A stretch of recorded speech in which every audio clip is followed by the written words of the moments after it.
Assalomualaykum hurmatli obunachilar. Xudo xolasa yine Bangladeş'tamiz. Beri 6 eshik 10 sanıpga qilib berdik. Xudo xolasa ko'p xabar bersa eshikimiz aynalı variantda oldu.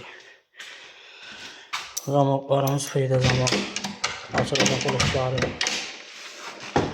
Bu xudo xolasa düz variantda ishlab berdik. Ko'p xabar bersa arkalarından şipkalarından ishlab berdik. Davorlar bilan buraya. Bu xabar bersa düz variantda oldu da xolasa. Bu anda iki eşiklerimiz.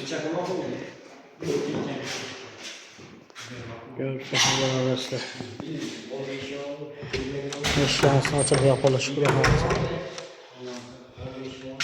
rezinkeler, sıkma rezinkeler.